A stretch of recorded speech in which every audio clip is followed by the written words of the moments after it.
Hello, welcome back to the cricket draft. The county championship is another day closer, and we're all getting pretty excited here because our fantasy app is live. The game is available. You can download it now on the iOS store and on Android as well, and you can build your team ahead of the big kickoff on Friday morning. The rules stay pretty similar for the game this year. There's a £100 million budget. The squad stays the same. You have to have a captain, 3 players per county, all of the good stuff that you know and love from the cricket draft. But there are some new features which are fantastic.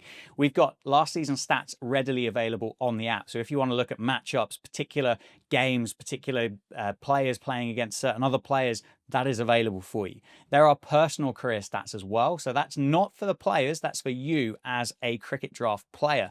You can go in there and you can find a little bit about yourself. Maybe some things that you're proud of, some things you're not. Like Darren Stevens is my second most capped player in cricket draft history. And I mean, I'm quite proud of that, to be fair. Also, you can have a look at your team in a list view rather than on the cricket field. And also the cricket draft will be posting predicted 11s ahead of each round of the county championship on their social media pages, Twitter, Instagram, TikTok, Medium as well. So follow the cricket draft there. Follow the cricket draft on YouTube. My name is Dan Jadzevics. I'm your host. I'm joined by Dan Weston, our analyst. And yeah, Dan, I hope you're ready for this because I've spent time putting this team together and I'm quite happy with it. Great to be back again. I've got to ask you though, how is Darren Stevens still in your most picked team when he hasn't played? He retired in 2022. Hey, when you invest in Darren Stevens, you invest in Darren Stevens for life. Was he a captain? Did everything. Everything. Took the free kicks, took the corners. Absolutely. Everything. Yeah, he was that good. Penalties. He took the corners, headed them in himself at the back post. Just absolute gun of a county cricketer, wasn't he, Darren Stevens? And Oh, so good. I have a sneaky feeling he might be slipping off the podium this year, which I'm disappointed for. But hey, it's a tough gig. Mate, come out of retirement. I'm sure you'll still do a job, Darren. He's been coaching recently, Ken. He has. Get him back out there. Get him back out there. It's never too late. I'm going to start with my batters, Dan. Going to start with my batters. I've gone for three. Some of them, and you know, I felt like I learned a lot through the Big Bash with regards to how to balance this side out and how important the bench was in particular. So there are some players here that are not necessarily budget enablers, but also kind of players that will just help facilitate me get the players in that I wanted. And there were 2 players with the bat in particular that I was desperate to have in this team. One was Johnny Bairstow, and the second was Keaton Jennings. Bairstow has just kind of he's declared his hunger to play for England again. And I think when Bairstow gets angry, I think he's quite a dangerous man with a cricket bat. And we've seen that in the past, that when kind of his back's against the wall, he performs really well. So I wanted him, and he played so well at the end of last year for Yorkshire. Keaton Jennings has dropped from Div 1 to Div 2 with Lancashire. Just an absolute run machine against any form of bowling. Absolutely brilliant. And the third batter I've got, someone that I filmed with the cricket draft last week down at Somerset, is Tom Banton. So they are my 3 batters that I've gone across the top there. They're on the pricey side. But what's your thoughts straight away on those? Yeah, I think good. I think Jennings looks a really nice option actually, given the fact that he's now playing in Division 2 as well. So that should really help him accumulate even more runs. Bairstow, as you say, when he's got a point to prove, sometimes he's at his best, and I think he's going to be fully available at the start of the season. So that makes sense as well. Obviously, Banton had such a good year last year for Somerset, so there's plenty of scope for him to build on that, and he had a good winter as well with the batting from franchise cricket as well. So he's in a good touch, and I think that you're well served by those 3 definitely. I've not done too badly. 8.1, 7.9, and Tom Banton comes in at 6.7 million on the cricket draft, which I thought when I saw it was an absolute steal. All-rounders. I'll give you the 2 all-rounders I put on the batting side of things. I've gone for Northamptonshire's captain, Luke Proctor, and I've also gone for Leicestershire's all-rounder, Ian Holland.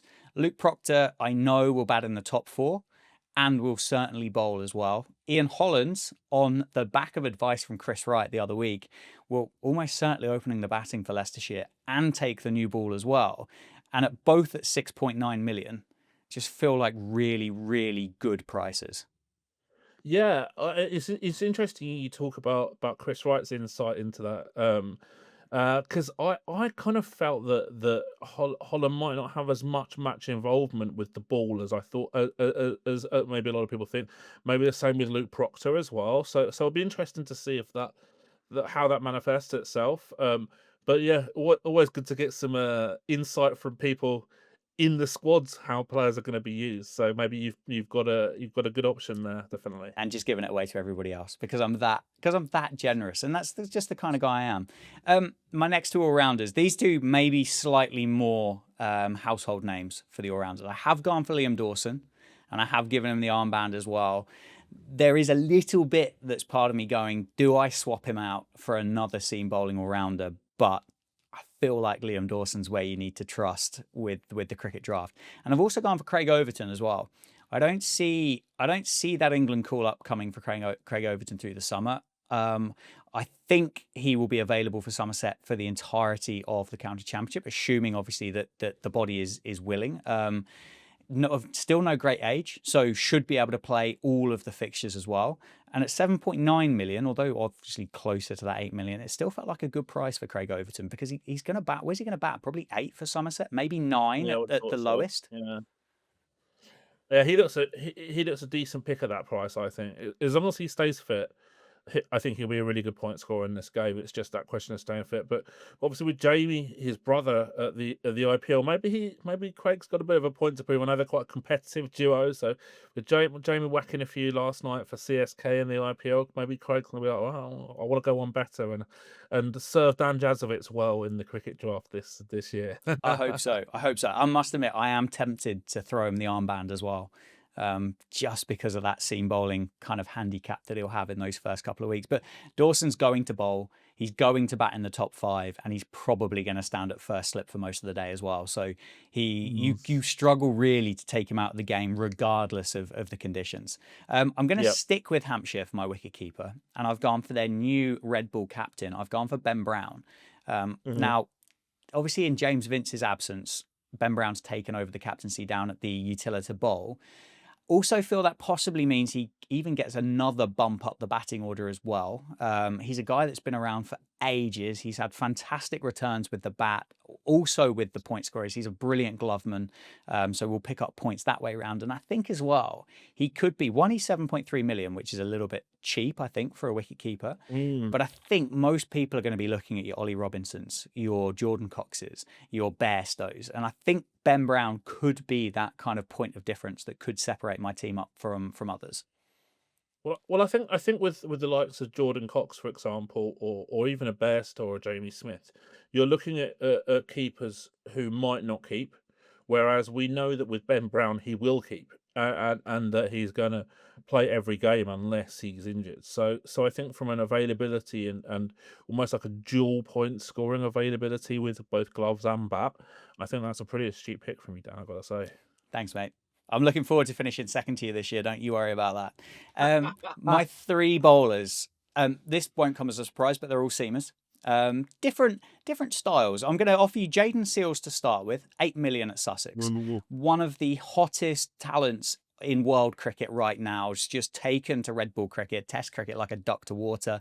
Did so well for Sussex last year. Was in Division 2, but obviously he's got rid of the Kookaburra for the couple of rounds at the start of the year. He's going to be around, I think, for the first 7 rounds before the West Indies play white ball cricket against England in the summer. So I think he's a brilliant pick. And having faced him as well, I've kind of realised how challenging it is actually to face him. And the other one as well, sticking back to Hampshire, 5 million for Sonny Baker. Picked him up from Somerset. They've obviously lost Mohammed Abbas. There is a space to fill now in that bowling lineup down at the Utilita Bowl. And Sonny Baker, England under-19 cricketer, England Lions, bowls with really good pace. Assuming he stays fit, which I think he seems like he's got those kind of problems sorted out. I think for 5 million quid, I think he could be brilliant.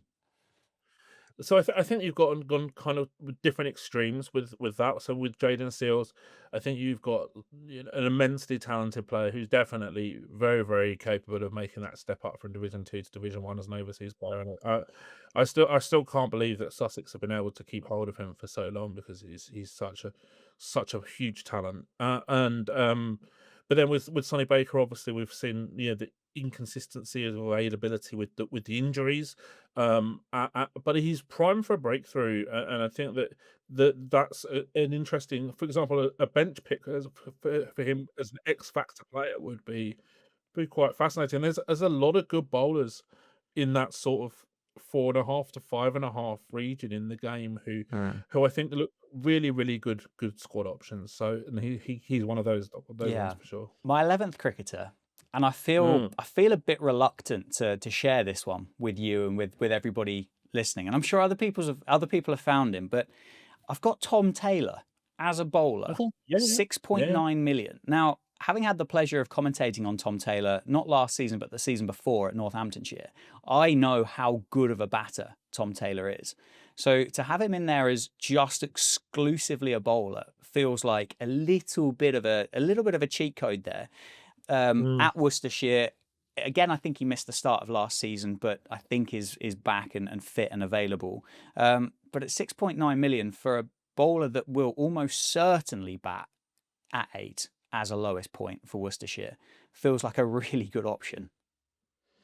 Yeah, the only thing I would say is that obviously he's going to be playing for one of the teams who might not be towards the top of Division One, so which gives him opportunity for sure. If he's gonna bat at number 8, he might bat twice in every game. But obviously against a higher standard of bowler as well. But you're right, and it's interesting because I've been told about Tom Taylor's ability with the bat probably for the last 6 years. So he hasn't necessarily always translated that into on pitch performances, but definitely among coaches that I know, they're quite strong on his ability with the bat actually. So you might have found a bit of an undervalued talent there, Dan. I was quite pleased with myself, Dan, when I found him. My 4 bench picks. Now, these players here, 2 of them at least, I did try and get them in before I'd kind of used a lot of my budget up. So I tried to kind of be a bit forward thinking, and I've gone for 2 all-rounders. One, Archie Vaughan, 5.5 million. I think he's going to be fantastic. I think he's fantastic value, 5.5 million. And if he bowled a little bit of kind of seam up wobblers instead of the spin, then I think he'd be starting for 5.5 million. The other one as well that I do think is a really good price, I think, is James Sales at Northamptonshire, 5.3 million. We didn't see him bowl that much last year. We did see him pick up 2 first-class hundreds in about 5 championship games I think he played. He will almost certainly be batting in Northamptonshire's top order this year. And at 5.3 million feels like a bargain. I'm going to stick with my adopted county of Northamptonshire with my backup bowler, and I've gone for Rafi Wetherell. England under 19, swings the ball both ways, quick, tall, looks very good. 4.2 million, so is a bit more of a budget enabler, but I think will bowl with Northamptonshire. I know they've obviously announced Liam Guthrie, who will go there with Ben Sanderson as well, but I think Rafi will be there as a bit of a point of difference. And my final one, someone that you've spoken about already, is my backup wicketkeeper / batter is Kai Smith at Warwickshire, who again could be in that starting 11, depending on what Warwickshire decide to do with Al Davies, whether he does keep, whether he doesn't keep.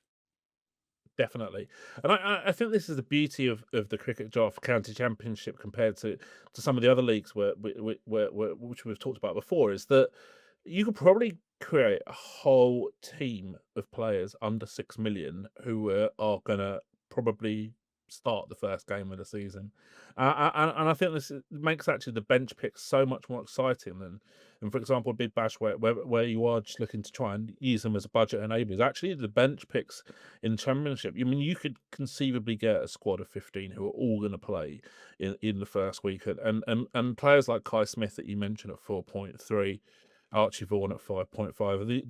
These are great picks who have got really high chances of having good match involvement, and at a really affordable cost as well, which allows you to pick the likes of Liam Dawson at 9s, for example. Yeah. Well, Dan, thank you so much for your time. Thank you for backing up my logic as well. I'm not going to can't sit here and guarantee the fact that they're the right picks, but there is some logic behind each and every one of them. So I appreciate you listening. I appreciate you backing me up. I do desperately need to see your team though, so do make sure that you share that with the wider world when it's ready before Friday. Yep. And Absolutely folks, will. thank you so much for watching. Thank you so much for listening. Stay subscribed to the YouTube channel. If you're new, do subscribe, like the video, follow the Cricket Draft on all of the various social media platforms, because it's going to be a bumper summer, loads of competitions, but the championship will be starting on Friday. So we'll see you then.